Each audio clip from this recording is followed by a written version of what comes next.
నేను ఆ ఉద్యోగం వదిలి వెళ్ళిపోవాలంటే 10 లక్షల రూపాయలు కనిష్కకి కట్టి మరీ రావాల్సి ఉంటుంది.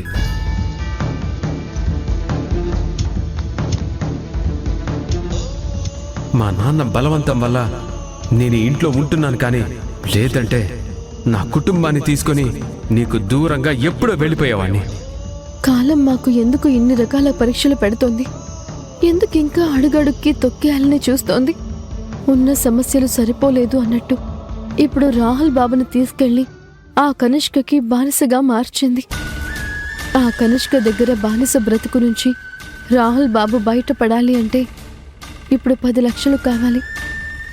కానీ ఇప్పుడంత డబ్బు ఎక్కడి నుంచి తీసుకురావాలి? బ్రతుకే బరువు అయిపోయింది. అలాంటి సమయంలో 10 లక్షల భారం మళ్ళీ భుజాల మీద ఎలా వేసుకోవాలి? ఏదేమైనా కనిష్క నుంచి రాహుల్ బాబుకి విముక్తి కలిగించాలి.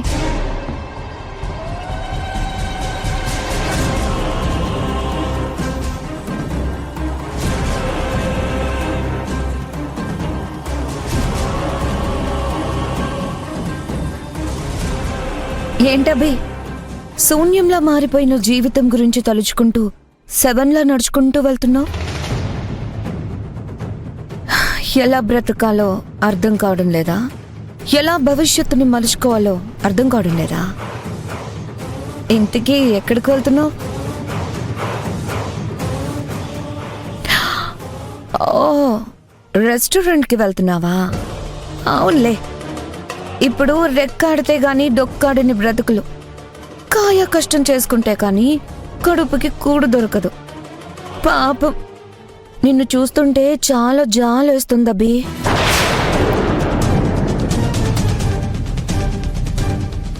నువ్వు మరీ అంత జాలి పడే పరిస్థితిలో నేను లేను కనిష్క. అయ్యో అభి, కాలినడకన వెళ్తూనే కార్లో వెళ్తున్నానని భ్రమపడుతున్నావా ఏంటి? కూలి పని చేస్తూనే కాస్ట్లీ భవనాల్లో నిద్రపోతున్నట్టు కలలు కంటున్నావా ఏంటి? పోనీలే, కలలే కదా కను. ఎందుకంటే అవి ఎప్పటికీ నిజాలు కావు కాబట్టి. నువ్వు ఈ రోజు ఎంత ఎగతాళి చేసినా ఏదో రోజు కథ మారుతుంది. స్థానాలు మారుతాయి. అప్పుడు నీ స్థానంలో మేముండొచ్చు, మా స్థానంలో నువ్వుండొచ్చు.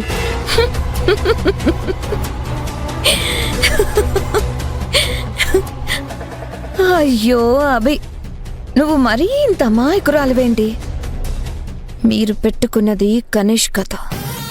కనిష్కకి ఎదురెళ్తే ఎలా ఉంటుందో నా ఎంట్రీతోనే నిరూపించాను. అయినా నువ్వు నా దారి నుంచి తప్పుకోకుండా అడ్డొచ్చావు. అందరి ముందు నన్ను అవమానించావు.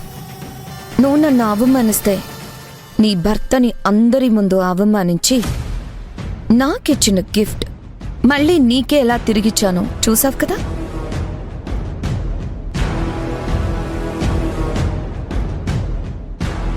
ఇప్పటికైనా గుర్తుపెట్టుకో, నా దారి కడ్డు రావాలని కానీ నన్ను వేలెత్తి ప్రశ్నించాలని కానీ చూస్తే మీ బ్రతుకులు ఇంకా పాతాళానికి పడిపోతాయి. Mind it.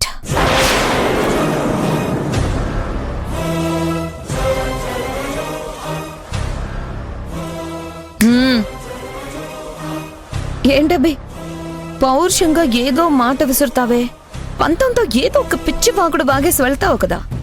ఇప్పుడేంటి సైలెంట్గా వెళ్ళిపోతున్నావు? నువ్వు కోపంగా చూసినా కన్నెర్ర చేసి చూసినా ఇక్కడ నీకు భయపడే వాళ్ళు ఎవ్వరూ లేరు. చూసావుగా, నా వల్ల నువ్వు ఒకరి దగ్గర బానిసలా బ్రతుకుతున్నావు. నీ మొగుడు నా కింద బానిసలా బ్రతుకుతున్నాడు. ఇదే బానిస బ్రతుకు నీ కుటుంబానికి కానుకగా ఇస్తా. నీ మొగుడిని నా కాలి కింద చెప్పులా తొక్కి పారేస్తా.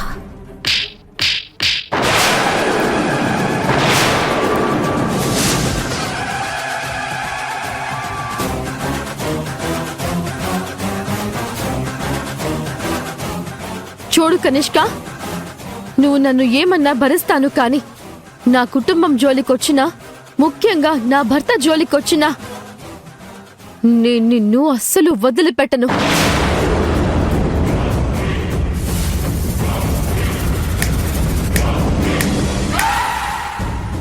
చూడు, ఇంకొకసారి నా భర్త జోలికి గాని, నా భర్త గురించి తప్పుగా మాట్లాడినా కాని, తనకి ఎలాంటి కష్టం కలిగించినా కాని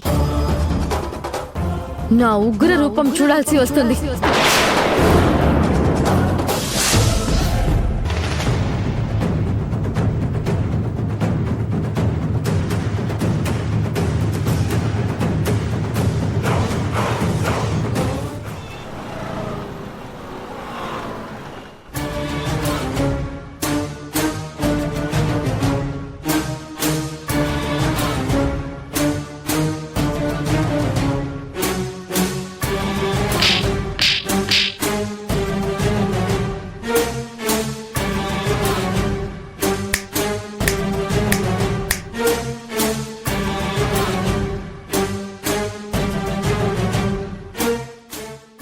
మేడం మేడం నిన్న కూడా కోపంగా ఉన్నారు, ఈరోజు కూడా కోపంగా ఉన్నారు. ఈ కోపానికి గల కారణమేంటో చెప్పండి మేడం.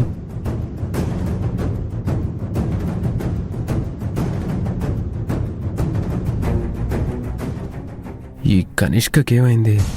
ఎప్పుడు మరొకరి మీద పగ తీర్చుకునే క్యారెక్టర్ ఇప్పుడేంటి ఇలా కొత్త కొత్తలాడిపోతుంది? పోనీలేండి మేడం, మీ మనసులో జరిగే విషయాలు నాకెందుకులే గాని కనీసం ఏమన్నా తింటారా? పోనీ ఏమన్నా తాగుతారా? ఏదైనా తెప్పించమంటారా మేడం? ఎప్పుడు ఎలా మాట్లాడాలో తెలియకపోతే ఇలారా?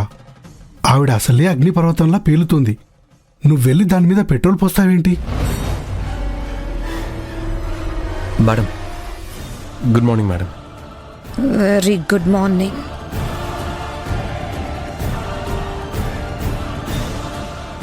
ఏమైంది మేడం? ఎప్పుడు నాగుపావంలా బుస్సలు కొట్టే మీరు ఇప్పుడేంటి వానపావంలా చల్లారిపోయారు?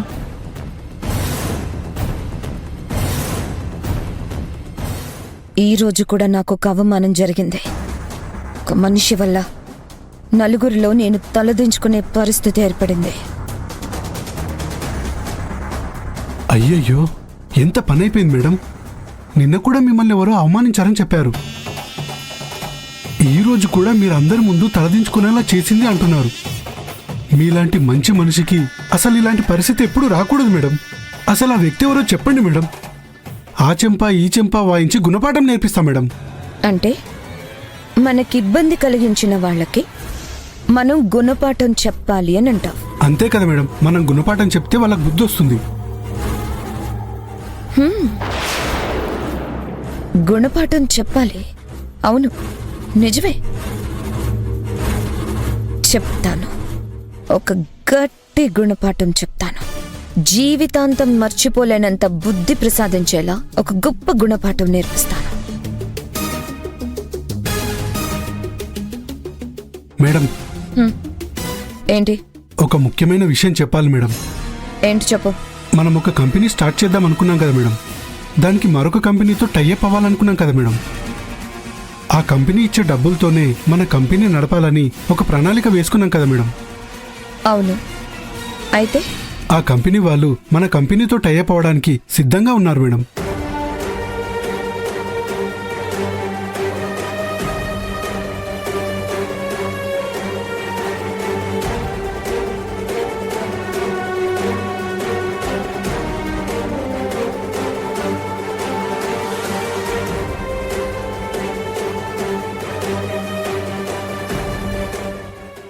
Very good.